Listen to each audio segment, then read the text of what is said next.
Hi everyone, I'm Sarah and this is How to Be Good, the podcast that explores what it means to be a good person in today's world. Today I'm talking with atheist Andy Phillips. Atheism is simply an absence of belief in God or gods based on the evidence of reality. Andy is a board member of Atheism UK, which is Britain's only distinctively atheist organisation. Hosting the organisation's podcast, which I'll link to in the show notes, Andy facilitates conversations about atheism, shining a light on some of the misconceptions that often come along with the term. So the idea that religion provides a moral grounding is demonstrably unsound. I learnt so much from this conversation with Andy. Even though I'm familiar with the concept of atheism, there was so much I hadn't thought about when considering the discussions between theists, those who believe in God, and atheists, those who don't. So it is my absolute pleasure to introduce you all to Andy Phillips.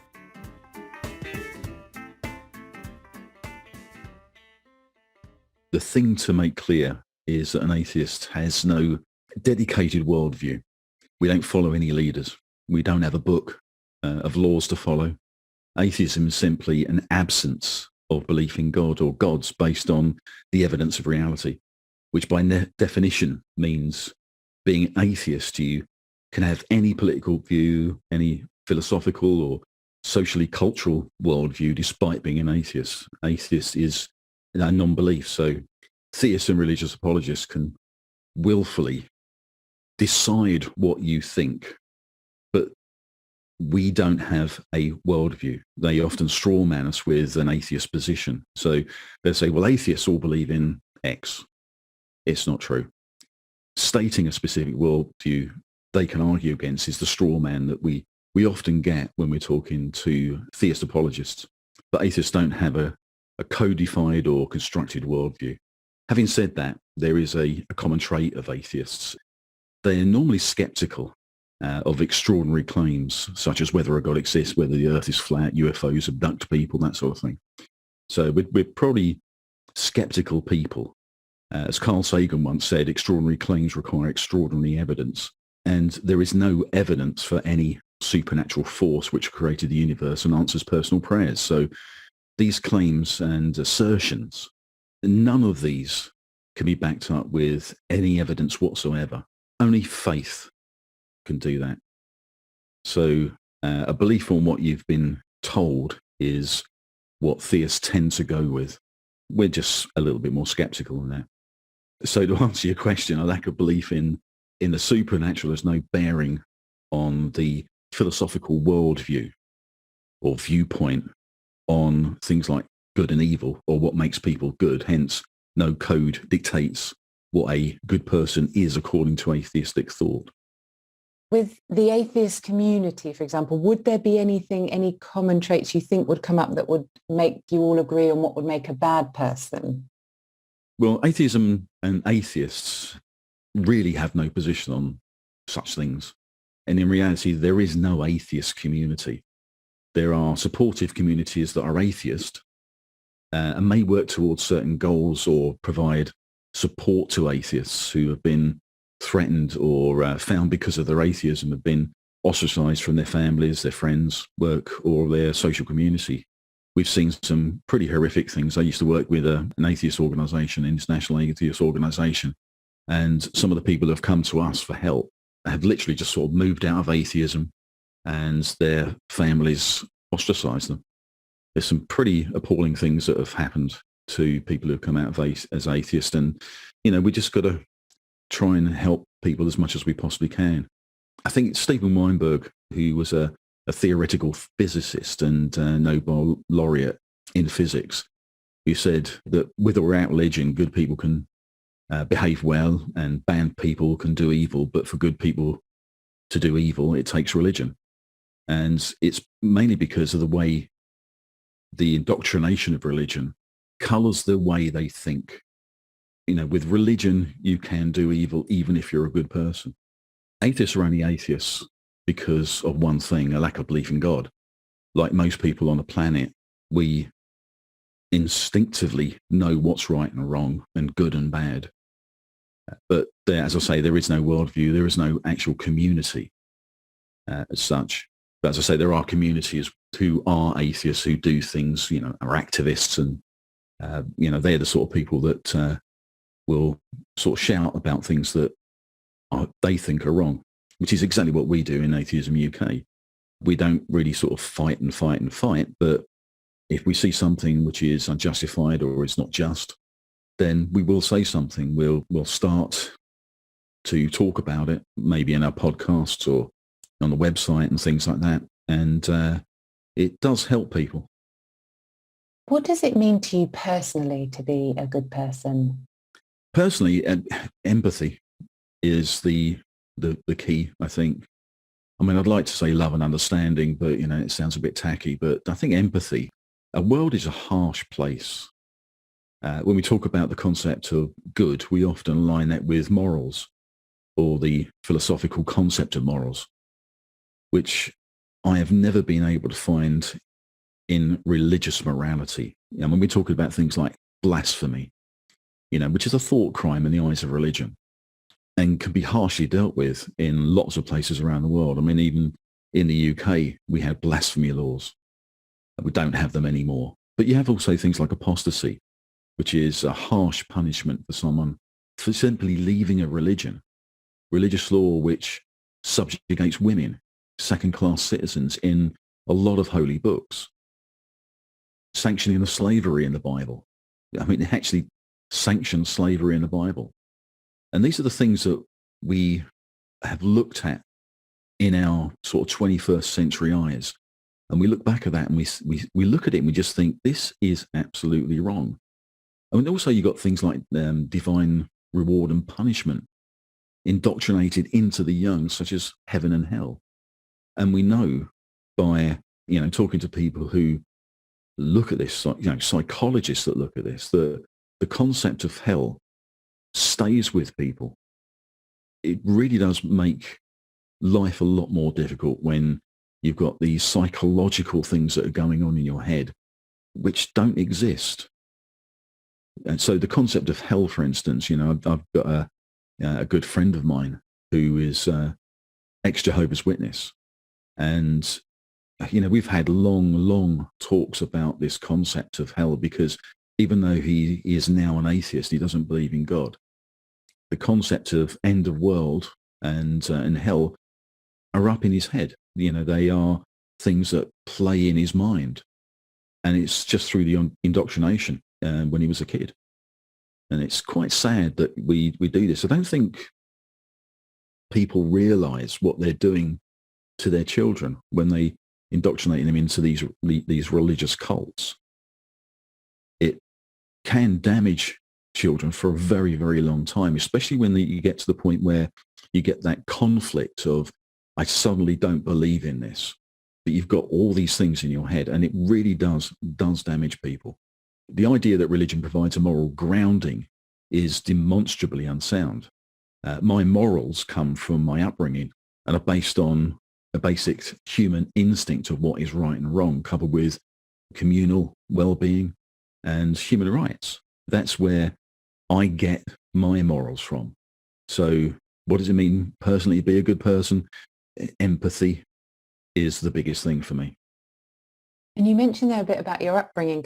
I'd love to hear a bit more about how you came to be an atheist and what your background and upbringing within faith and religion was. It's very, very simple. I mean, I'm discovered that I'm incredibly lucky. I was born in London into the Church of England. My mother was a believer. I discovered when I was about 12 that my dad wasn't, although he went to church because that's what you do. I went to church when I was a kid. But around about sort of 12, 13, I started just really, really questioning this. I started talking to my vicar, who got really upset with me because I was asking difficult questions. I just didn't believe and decided probably at 15, after reading the Bible, because I wanted to find out exactly why people believe in this, because it just didn't make any sense to me. And so I read the Bible at 15 and was horrified by what I read. We talk about so many things that have happened, blasphemy, apostasy, subjugation of women, all those sort of things, sanctioning of slavery, reading things like the story of the flood, where God seems to have messed up, got everything wrong, and then just decides to kill everybody. That can't be morally right. It doesn't make any sense to me. So, at 15, I just decided I wasn't going to go to church. I don't believe in God. And I discovered the word atheist. And just at 15, I said, I'm an atheist because I don't believe in God. That's really where it all came down to. So I didn't sort of approach it as a contrarian. I just had to label myself as something. Or if someone says to me, do you believe in God? I'd say, no, I'm an atheist. With your values, do you find that it is then the atheists you meet, do you find that your values are more aligned with them than the theists that you meet? Absolutely. Yes. One of the things that when I discovered I was an atheist when I was a child, I didn't realize that atheism was actually something that was out there. I didn't know that many people talked about it, because most people just went to church. They just, it's cultural. Church is cultural. I've spoken to so many people. Again, I've got a very good friend who's Catholic, sends his children to Catholic school, goes to church every Sunday. But if you talk to them, which I have done for the last sort of 40 years, in a pub conversation and things like that, and I actually said to him once, do you actually believe in God? I mean, do you actually believe that there is an entity that exists outside of the universe and answers prayers? And he said, oh, no. I said, why do you go to church? I'm sending my kid to a great school. And you'll find this again and again and again. Whenever you talk to people who are what I call the norm, just very, very normal people, many of them don't actually believe in God, but they'll say they do because it's cultural. It's part of their family. It's part of what they do.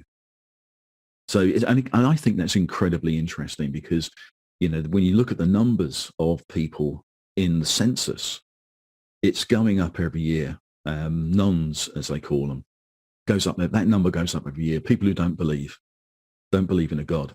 But what we found is that many people who say they believe in God actually don't believe in God. It's just what they've grown up with. And that goes across the religious groups. Again, I've got a very good friend who's a Muslim, goes to the mosque, doesn't really believe. But it's only when you when you can talk to them on a one-to-one friend basis that you find this sort of information out. And it does hit you quite hard sometimes when you sort of think, well, why is this carrying on? Why do we need this God character in our lives? And some people have a very, very good reason for it, but it's a psychological reason. There is no evidence for it. And I think this is the biggest problem. This is where the problems lay between atheists and theists. Because, I've had conversations with theist apologists, and every single thing that they've ever come up with, you can see the holes in it. It's full of flaws. But to them, it doesn't really matter. It doesn't really matter if they can't prove something or it doesn't actually make sense what they're saying. But they believe it anyway. It's all based on faith. And I think, I do feel more connected with people who are atheist purely because they've come from a position of skepticism, I guess. As I say, extraordinary claims require extraordinary evidence. And an extraordinary claim is that a God living outside the universe that created everything, that's a pretty extraordinary claim. And you have to have some sort of basis to believe that to be true. But there is no evidence for it. So the basis can only be faith. You've got to just choose to believe it. Atheists just choose not to believe it. You mentioned you do have friendships though with people of faith. How easy, I'm just curious as to how easy is it to maintain those friendships when you're with your organisation and when you're asking those questions? Has there been any patterns you've seen or, that what makes those friendships possible? Well, friendships are possible because I like people. Just because they believe in God doesn't mean I don't like them. They're good friends. These sort of conversations only really happen, with friends over time. And it's normally sort of, the late nights, going down the pub, having a drink, talking about it. You suddenly realize that this concept of faith isn't really belief in God. It's belief in the religion. It's a belief in the culture. And that really sort of opened my eyes up to the whole concept of being an atheist is probably the norm in life. I mean, a lot of people listen to your podcast that go to church, or even if they don't go to church, but they believe there's something out there, there's some God out there.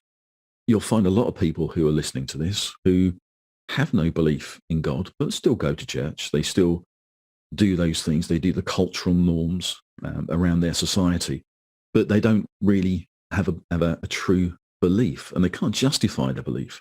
Faith is a very, very strange psychological thing. You actually think about the big questions of life. You think about things like, where do we come from? Why are we here? What happens when we die? These are huge questions. And I think it's easier to have some sort of answers to this because science doesn't really have answers to some of these things. Where do we come from? Well, we don't actually quite know exactly how life came about, this concept of abiogenesis. We don't really understand what actually happened. But they've got a lot of really good ideas of exactly how it could have happened. And as science moves on, as time goes by, these things are getting filled in. We're beginning to understand more and more about, the nature of our lives, the nature of human beings, the nature of this world and the universe. And so that gap that God fits into is getting smaller and smaller and smaller. And consequently, religions are getting harsher and harsher and harsher because it's becoming much more difficult to convince young people that there is such a concept as God. Because there's so much information out there nowadays that makes so much more sense. Science makes so much more sense, even if they can't answer all of those big questions. The question of, what's our purpose in life? I don't actually believe we have a purpose. There's no God-given purpose. That doesn't mean our lives don't have purpose, because another straw man that, theist apologists will do is say that if you're an atheist, you have no purpose in life. If you're an atheist, what's stopping you killing and raping people? It's very simple. Empathy and love for the human spirit. These straw man arguments that come up with theists, they never really sort of quite work it all the way through. They have to denounce atheism, because if atheism became the norm, then their religions would die. They'd lose their power. And this is what really religion is all about, because there's two questions here. There's does God exist? And then there's the other one, is religion a path to truth? And religions are falling away. They're dying. And there's going to come a time when there will be no religion. Now, whether there still be belief in God, I don't know. I think probably there will be, because people need to have answers. People hate not having answers to things. Things like, where do we come from? You need an answer for that. Atheism can't give you an answer. Science can't give you an answer. Not a full answer. We've got a very, very good idea. But what happens when we die? We had a podcast when we were talking about near-death experience just recently. And again, theists point to things like the near-death experience as proof of an afterlife. But there's so much science involved in that, with an understanding that the brain is incredible. And there is a sort of, it seems like there is a last hurrah, the last curtain call, where the brain on or near death gets flooded with chemicals and can give those same sort of experiences as a near-death experience. So we don't know what happens quite.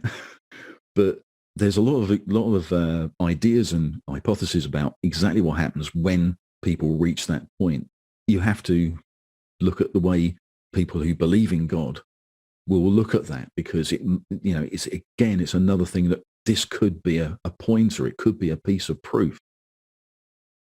It's called God of the gaps. Anything we don't know about, God did it.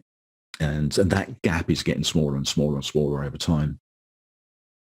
Many people that follow a specific religion or faith will go to their Bible or their scriptures or their faith leader if they have moments of self-doubt or they're unsure of what to do.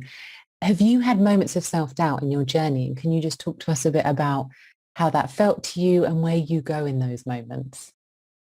I know there are situations in my life I look back and I think I could have handled things differently, but I've always tried to live a good life and be there for people, friends and family, and to treat people fairly. It comes back to empathy again, seeing the intrinsic good in people. The truth is, it's a lot easier to be a good person if you're well-fed and secure. First world problems, this is what we're talking about. It's much easier to be a good person if your life's good. This world is a harsh place, and there's a lot of people on this planet that don't have the things that we do. So we have to be very, very careful how we judge the good in others. You have self-doubts about, whether you're a good person or a bad person. Is it something I question a lot? Not particularly. I just try and be as good as I can to people, friends and family, people I meet in the street. But I honestly think that is a human trait. You see this everywhere. And to look at religion or to God as moral guidance, I think is wrong. It doesn't work. I read the book, the Bible, when I was 15. There is not a lot of moral good in the Bible. And it's actually what happens, quite interestingly, is when we talk to atheists, especially atheists that have just come out as atheists, you ask them what tipped them over, and it's normally reading the Bible. I read the Bible, not interested. Same with the Quran. Got a friend who's on the podcast who's ex-Muslim, and they grew up not even considering that people didn't believe in God. They were completely indoctrinated into the religious society. But at some point in her life, she just read the Quran and just went, this is not for me. This is not the religion that I want to follow. And that happens quite often when people actually look into the religion. They suddenly discover that it's not what they think. See, most people, if you think about it, they go to church or they go to the mosque and they get preached to. And they are told all the lovely bits about the Bible. Talk all the great things about Jesus, Muhammad, God, and all those sort of things. It's not when you actually do some of your own research and actually just read the Bible, read the Quran, do whatever you need to do to try and find out what that truth is. And you suddenly realize that this is probably not the path that I want to go down. It's not the path that religion is not the path to truth. That's where a lot of atheists come out, is when they actually read the Bible, read the Quran, and they just go, it's not for me. If you could give our listeners one piece of advice that they could go out tomorrow and kind of live a life of goodness or feel good or be good, what would be that one piece of advice that you'd like to share with them? I sometimes find it very difficult to put myself in a position of giving people advice, but I think that the thing for me is just don't let others dictate how you approach your own life or blindly follow what others impose on you through their ideas of morality. Think for yourself. There's nothing wrong with being skeptical. Being skeptical of claims, being skeptical of people's attitude. If you think about the sort of things like we've talked about, blasphemy and apostasy, those sort of things are not moral. And so for me, it's just think for yourself. Ask yourself what sort of world you want to live in. You've spoken to humanists, and I think a lot of atheists very much align with that concept of being a humanist. I think that's a much better way. A secular world is a much better way to go. We need secularism within our politics. We need secularism within our society. So think for yourself, research, try and understand what religion actually means. Because, as I say, if you pull away from religion, you can still believe in God if you want. But religion is pretty poisonous. It's the sort of political arm of God. And that can't be a good thing to follow, especially if you read about things like, for instance, apostasy or blasphemy and what happens to people when they suffer from those things. That's not morally good. So just think for yourself. Don't let others decide on how you approach your life. My hugest thanks go to Andy for taking the time to talk with me. If after listening to that conversation you'd like to learn more about atheism, you can visit atheismuk.com or look up the Atheist Alliance, which is the global organisation for atheism. There's lots of books about the struggle between science and religion, for instance. There's lots of books about whether God exists. Try and read some of those. If people want to really find the path to absolute truth, what is true in this world? What is the good things in this world? Just do as much research as you possibly can. If you've enjoyed this episode and would like to hear more episodes and interviews exploring the question of what it means to be a good person in today's world, then please consider hitting the subscribe button. And if you have time and liked what you heard, then I would love you to leave a review and share with your friends. Thank you for listening, and if you have any questions or suggestions, please email me at any time. It's sarah@howtobegood.co.uk, and I would love to hear from you. Thank you.